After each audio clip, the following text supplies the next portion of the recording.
Hello friend, इस video part में हम देखेंगे मैट्रिक 2023 में पूछे जाने वाले वेरी इंपॉर्टेंट क्वेश्चन को। ठीक, तो जो भी साथी लोग चैनल में नए हैं चैनल को सब्सक्राइब कीजिए और वीडियो को लाइक शेयर करना मत भूलिएगा। ठीक, तो देखिए आपके होम स्क्रीन पे पहला क्वेश्चन है, कहता है tan 60 डिग्री का मान निम्न में से कौन है।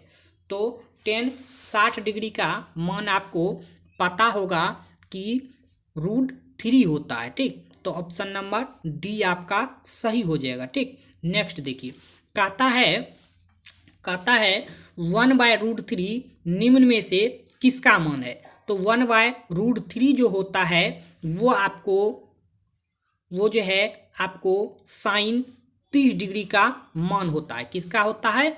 sin 30 डिग्री का मान जो होता है वो आपको 1/√3 होता है। ठीक, cos 45 डिग्री का मान आपको ये जो होता है 1/√2 होता है, और sec 45 डिग्री का मान जो होता है ये √2 होता है, और यहाँ पे sin 60 डिग्री जो है इसका मान आपको √3/2 होता है। तो बच गया tan 30 डिग्री, तो इसका मान जो है 1/√3 होता है। ठीक, ऑप्शन नंबर सी आपका सही हो जाएगा। ठीक, नेक्स्ट देखिए, कहता है समरूप त्रिभुजों के क्षेत्रफल का अनुपात उनके भुजाओं के क्या होता है? उनके भुजाओं के वर्ग के अनुपात होते हैं। ठीक, वर्ग के अनुपात के बराबर होते हैं। ठीक, समरूप त्रिभुज जो होते हैं उनके क्षेत्रफल का अनुपात उनके वर्ग के भुजा के अनुपात के बराबर होते हैं। ठीक, तो ऑप्शन नंबर सी आपका सही हो जाएगा। ठीक, नेक्स्ट देखिए, कहता है किसी त्रिभुज में त्रिभुज की एक भुजा के मध्य बिंदु से तीसरी भुजा के समांतर खींची गई रेखा दूसरी भुजा को क्या करते हैं? समद्विभाजित करते हैं। दूसरी भुजा को क्या करते हैं? समद्विभाजित करते हैं। ठीक, नेक्स्ट देखिए, कहता है आपको दो त्रिभुजों में संगत कोण बराबर हो तो, कहता है दो त्रिभुजों में संगत कोण बराबर हो तो त्रिभुज की संगत भुजाएं क्या होगी? त्रिभुज की संगत भुजाएं समानुपाती होगी। ठीक, समानुपाती होगी संगत भुजाएं। ठीक, नेक्स्ट देखिए, कहता दो समरूप आकृतियों के आकार समान होते हैं। दो समरूप आकृतियों के आकार क्या होते हैं? समान होते हैं। ठीक, नेक्स्ट देखिए, नेक्स्ट क्वेश्चन आपके होम स्क्रीन पे है, कहता है सभी वर्ग, जितना भी वर्ग होता है सब क्या होते हैं? समरूप होते हैं। ठीक, सभी वर्ग क्या होते हैं? समरूप होते हैं। ठीक, नेक्स्ट क्वेश्चन देखिए, कहता है आपको किसी त्रिभुज के दो भुजाओं के मध्य बिंदु को, किसी त्रिभुज के दो भुजाओं के मध्य बिंदु को मिला दिया जाए तो यह रेखा तीसरी भुजा के समांतर होती है। क्या होती है? तीसरी भुजा के समांतर होती है। ठीक, तो ऑप्शन नंबर ए आपका सही हो जाएगा, तीसरी भुजा के समांतर। ठीक, नेक्स्ट देखिए, नेक्स्ट क्वेश्चन है आपके होम स्क्रीन पे, कहता है किसी आयत के विकर्ण से बने वर्ग का क्षेत्रफल, किसी आयत के विकर्ण से बने वर्ग का क्षेत्रफल इसकी दोनों आसन भुजाओं पर बने वर्गों के योग के बराबर होता है। बने वर्गों के क्या होते हैं? योग के बराबर होते हैं। ठीक, नेक्स्ट देखिए, कहता है आपको भुजाओं की समान संख्या वाले दो बहुभुज समरूप होते हैं यदि उनके क्या होते हैं? ऊपर के दोनों जो है संगत कोण बराबर और संगत भुजाओं के अनुपात एक ही होते हैं। ठीक, तो ये आपको ऑप्शन नंबर ए और बी ये दोनों जो है आपको सही हो जाएगा। ठीक, ऊपर के दोनों ये सही हैं। ठीक, नेक्स्ट देखिए, कहता है आपको कुछ त्रिभुजों की भुजाएं नीचे दी गई है, पहचाने कि इनमें कौन समकोण त्रिभुज को सूचित करता है। तो जो आपको बड़ा भुजा इसमें दिखाई देता होगा, यानी कि दो छोटे भुजाओं के वर्ग के स्क्वायर के योगफल के बराबर होगा तीसरी भुजा, वो आपको एक समकोण त्रिभुज को निरूपित करता होगा। ठीक, तो इसमें देखिए आपको ये जो है ये आपको समकोण त्रिभुज को सूचित करता है, ऑप्शन नंबर डी। ठीक, 13 सेमी, 12 सेमी और 5 सेमी। ठीक, तो ऑप्शन नंबर डी सही हो जाएगा। नेक्स्ट देखिए, कहता है आपको किसी समकोण शीर्ष से कर्ण पर खींचा गया लंब त्रिभुज को जिन दो भुजाओं में विभक्त करता है वे क्या होते हैं? वे समरूप होते हैं। क्या होते हैं? समरूप होते हैं। ठीक, कहता चक्रीय चतुर्भुज के सम्मुख कोणों का योग, चक्रीय चतुर्भुज के सम्मुख कोणों का योग कितना होता है? तो चक्रीय चतुर्भुज के सम्मुख कोणों का योग 180 डिग्री होता है। ठीक, सम्मुख कोण यानी सामने सामने का कोण। ठीक, उसके सम्मुख कोणों का योग कितना होता है? 180 डिग्री होता है। ठीक, कहता है त्रिभुज एबीसी समरूप त्रिभुज डीईएफ तथा इसके क्षेत्रफल क्रमशः 64 सेमी स्क्वायर और 121 सेमी स्क्वायर है। यदि ईएफ बराबर 15.4 सेमी तो बीसी की लंबाई होगी। तो आपको ये जो है त्रिभुज एबीसी का क्षेत्रफल बटा त्रिभुज डीईएफ का क्षेत्रफल बराबर ईएफ का स्क्वायर बटा बीसी का स्क्वायर कर लेना है और यहाँ पे मान बैठा देना। ठीक, जब मान बैठाइएगा तो हल करके आपको निकल जाएगा 11.2 सेमी। ठीक, हल करने के बाद निकल जाएगा 11.2 सेमी। ठीक, तो चलिए नेक्स्ट देखिए, कहता है आपको नेक्स्ट क्वेश्चन में एक वर्ग और आयत आपस में, एक वर्ग और एक आयत आपस में क्या होते हैं? समरूप होंगे, समरूप नहीं होंगे, इसका आमाप बराबर होंगे, इनके क्षेत्रफल बराबर होंगे। तो इसका क्षेत्रफल बराबर हो सकता है, इसका आमाप भी बराबर हो सकता है और ये जो है समरूप नहीं होंगे। ठीक, एक वर्ग और आयत आपस में समरूप नहीं होते हैं। ठीक, ऑप्शन नंबर बी आपका सही हो जाएगा, समरूप नहीं होंगे। ठीक, नेक्स्ट देखिए, कहता किस यदि किसी त्रिभुज की एक भुजा का वर्ग अन्य दो भुजाओं के वर्गों के योग के बराबर हो तो पहली भुजा का सम्मुख कोण, पहली भुजा का सम्मुख कोण जो है वो समकोण होता है। ठीक, समकोण होता है। नेक्स्ट देखिए, नेक्स्ट क्वेश्चन है, कहता है ए बी सी और डी बी डी ई दो समबाहु त्रिभुज इस प्रकार है कि डी भुजा बी सी का मध्य बिंदु है। त्रिभुजों ए बी सी और डी ई एफ के क्षेत्रफल का अनुपात होगा तो 4:1 होगा। ठीक, कहता है एक त्रिभुज की भुजाएं 6 सेमी, 7 सेमी और 13 सेमी हो तो त्रिभुज होगा। त्रिभुज हो जाएगा, त्रिभुज जो है ये आपको त्रिभुज संभव नहीं है। ठीक, ये त्रिभुज संभव नहीं होगा। ठीक, कहता है नेक्स्ट क्वेश्चन में आपको त्रिभुज ए बी सी में कोण बी बराबर 60 डिग्री, सी बराबर 50 डिग्री तथा त्रिभुज ए बी सी समरूप त्रिभुज डी ई एफ हो तो डी की माप होगी। डी का माप आपको कितना हो जाएगा?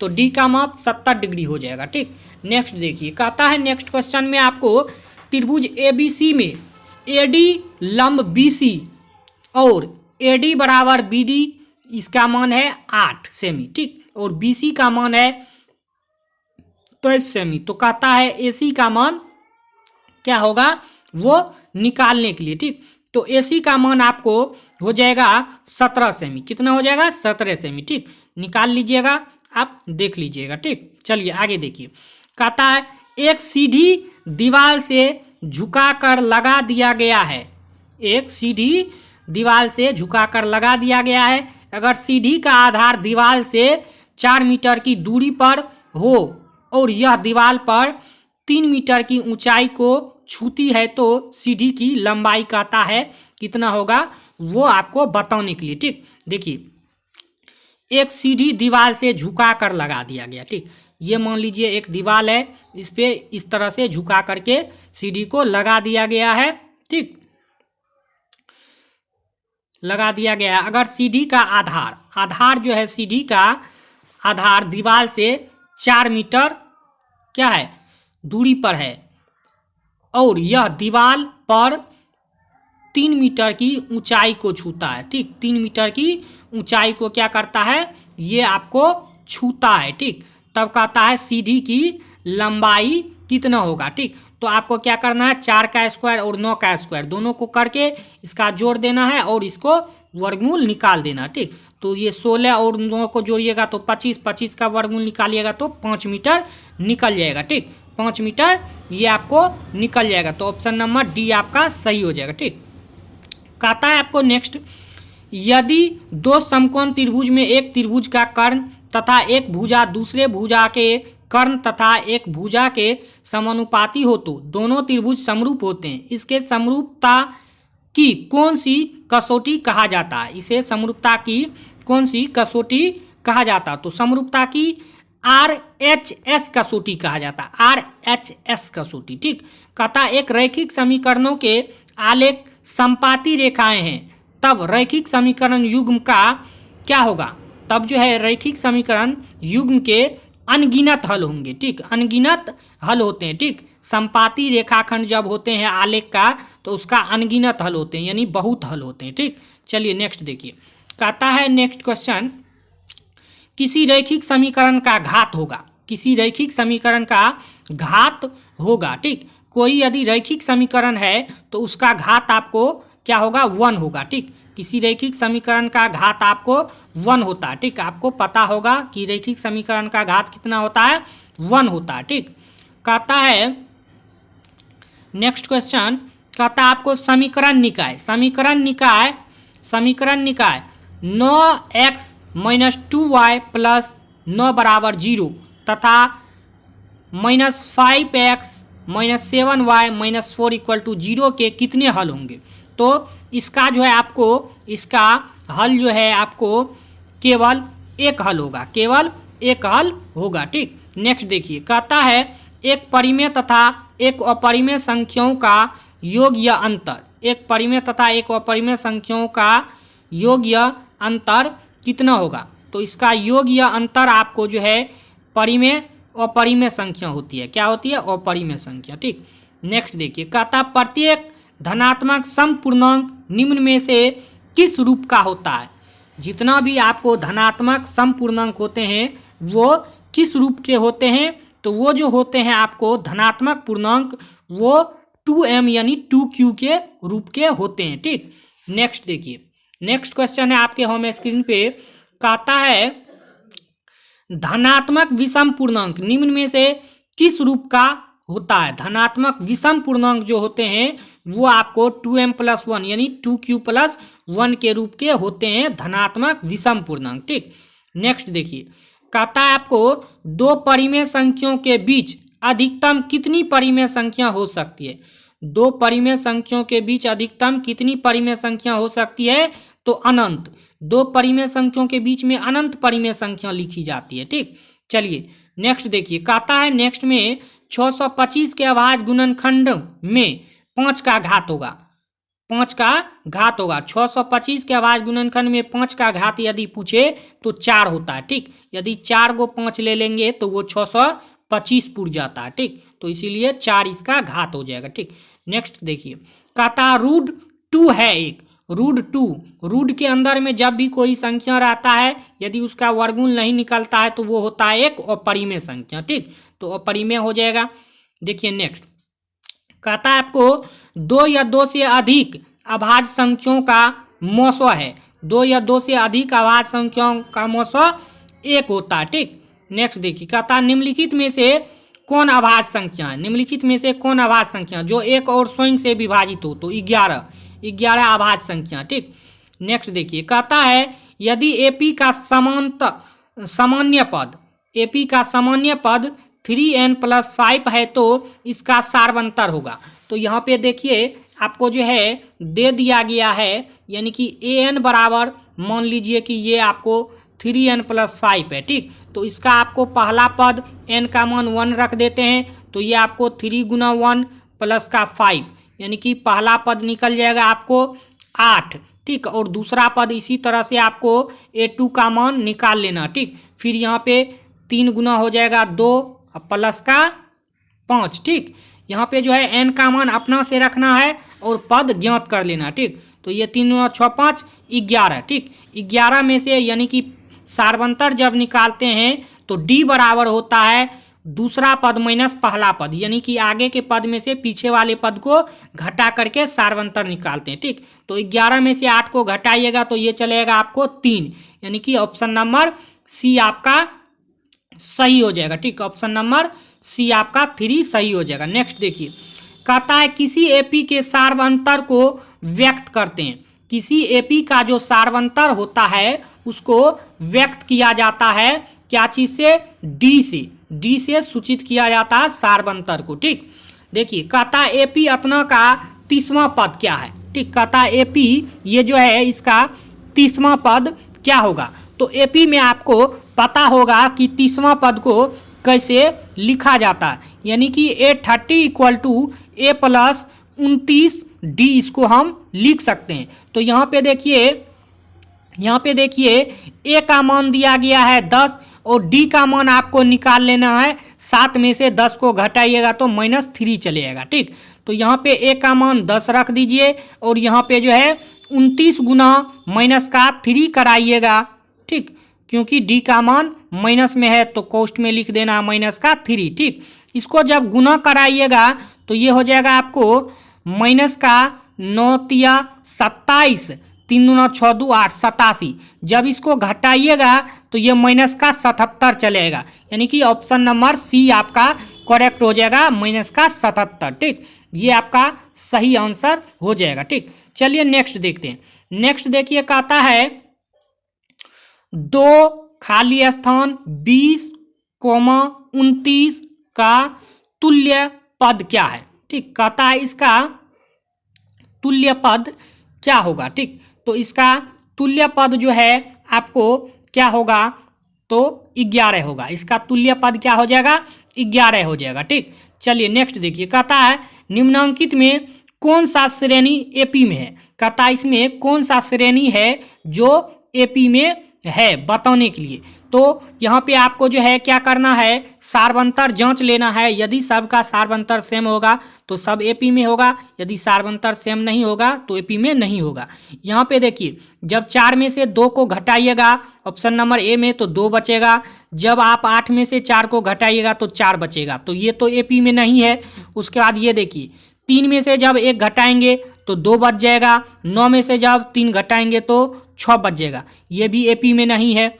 फिर यहाँ पे देखिए इसको जब घटाएंगे तो ये तो घटेगा नहीं, ये भी एपी में नहीं है। ठीक, जब यहाँ देखिए -6 में से -10 को घटाएंगे तो ये जो है आपको माइनस गुना माइनस करेंगे तो प्लस हो जाएगा, 10 प्लस में चले आएगा, ये -6 रहेगा। ठीक, तो घटाएंगे तो 4 हो जाएगा। फिर इधर देखिए -2 में से -6 को घटाना है तो ये भी 4 हो जाएगा। ठीक, तो यानी कि ऑप्शन नंबर डी जो है ये आपको एपी में है। ठीक, तो ऑप्शन नंबर डी आपका सही हो जाएगा। ठीक, चलिए नेक्स्ट देखते हैं। नेक्स्ट देखिए कहता है समांतर श्रेणी 0.6, 1.7, 2.8, 3.9 ... का सार्वंतर क्या होगा। कहता है इसका आपको सार्वंतर क्या होगा निकालने के लिए। तो देखिए A1 का मान दिया गया है 0.6 और A2 का मान दिया गया है 1.7। ठीक, तो D का मान हो जाएगा A2 - A1। ठीक, तो यहाँ पे जो है आपको 1.7 - 0.7 0.6। ठीक, जब यहाँ देखिए 7 में से 6 को घटाएंगे तो 1 हो जाएगा, 1 में से 0 घटाएंगे तो 1, यानी कि 1.1 जो है ऑप्शन नंबर डी आपका करेक्ट हो जाएगा। ठीक, ये आपका सार्वंतर हो जाएगा। चलिए नेक्स्ट देखिए कहता है किसी एपी का 10वां पद निम्न में से कौन होगा। एपी में 10वां पद, आपको एपी में पहला पद को लिखा जाता है ए और दूसरा पद को A2 बराबर A + D होता है, तीसरा पद A3 बराबर A + 2D होता है, यानी कि 3 है तो 1 कम लेना। ठीक, इसी तरह से चौथा पद रहेगा तो A + 3D हो जाएगा। ठीक, इसी तरह से 5वां पद 6ठा पद सब आप लिख सकते हैं। तो पूछा है 10वां पद तो 9 1 कम हो जाएगा, यानी कि A + 9D। ठीक, तो ऑप्शन नंबर डी आपका सही हो जाएगा, A + 9D। ठीक, चलिए आगे देखते हैं। कहता है किसी एपी के n पदों के योग को व्यक्त करते हैं।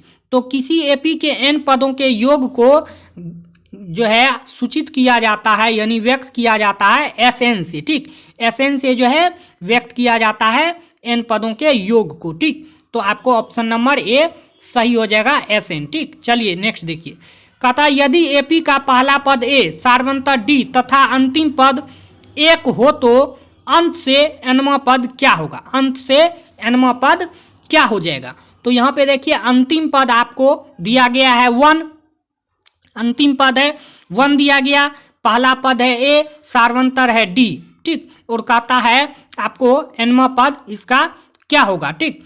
तो देखिए यहाँ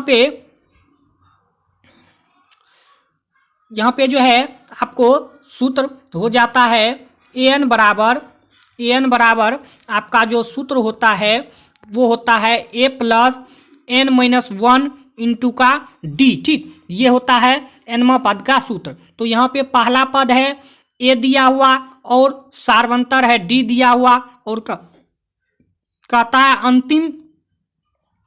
अंतिम पद एक हो, अंतिम पद इसका क्या दिया है, एक है, तब कहता है इसका nवां पद क्या होगा, ठीक। जब अंतिम पद दिया रहता है तो इसको आप जो है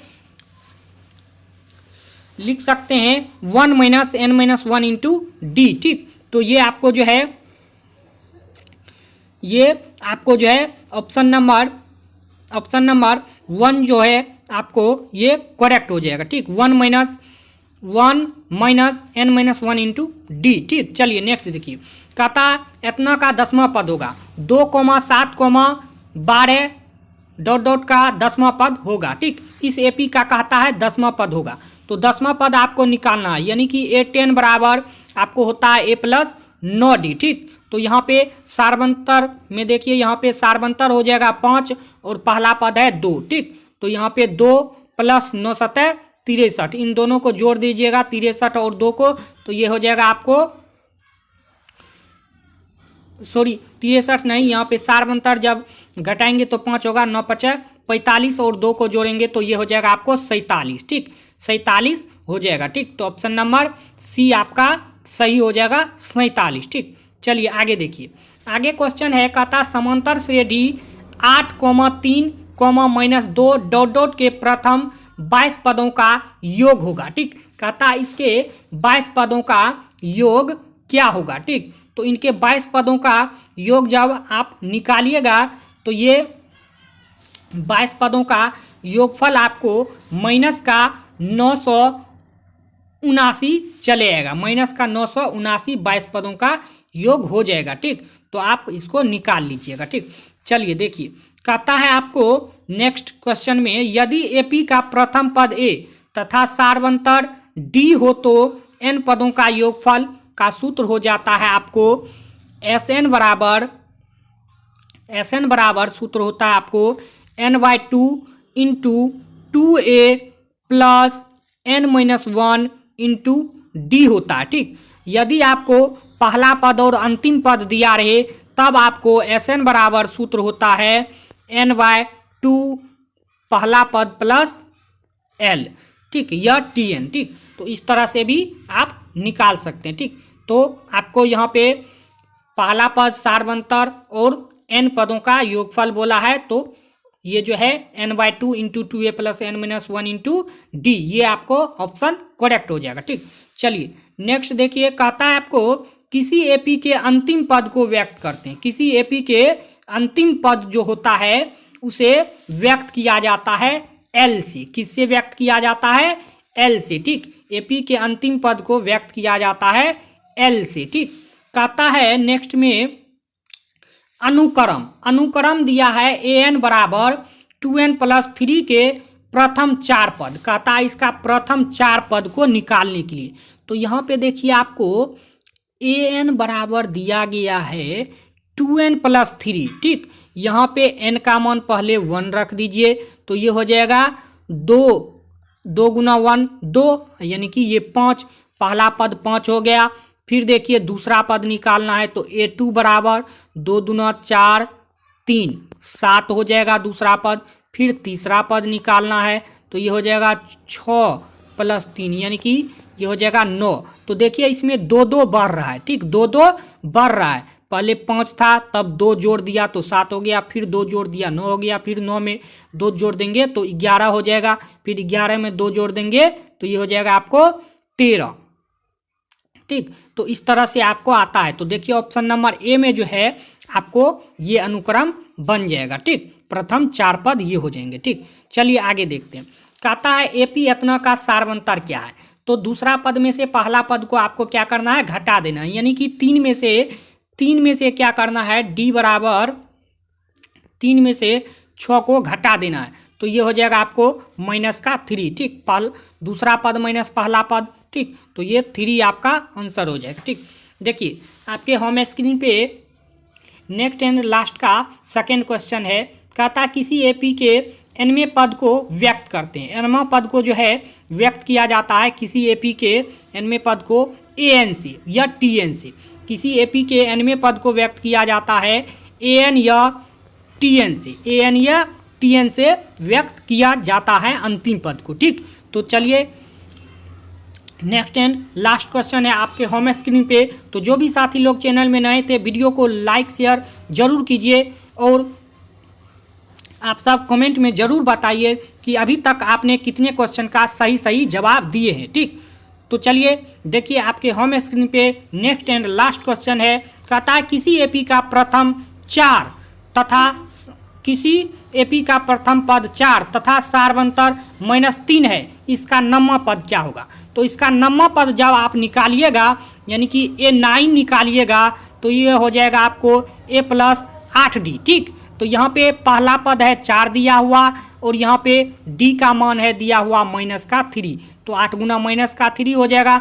ये 4 माइनस गुना प्लस कीजिएगा तो -8 दिया 24, इसको घटा दीजिएगा 24 में से 4 को तो -20 बच जाएगा। ठीक, तो यहाँ पे नम्मा पद क्या हो जाएगा -20 आपका करेक्ट आंसर हो जाएगा। ठीक, तो जो भी साथी लोग चैनल में नए थे वीडियो को इतना शेयर कीजिए, इतना कि आप सब जो है वीडियो को शेयर नहीं करते हैं। ठीक, तो वीडियो को ज़रूर शेयर किया कीजिए और लाइक किया कीजिए और कमेंट में ज़रूर आप सब बताइए कि आपको क्लास कैसा लगा। ठीक, तो चलिए फिर मिलते हैं नेक्स्ट वीडियो में। आज के लिए इतना ही। ठीक, मैट्रिक बोर्ड एग्जाम के लिए बहुत ही आप सबको ज़बरदस्त क्वेश्चन है, तो इसे बार बार रिवाइज कीजिए और देखिए। ठीक, तो चलिए मिलते हैं फिर नेक्स्ट क्लास में। आज के लिए इतना ही। जय हिंद, वंदे मातरम।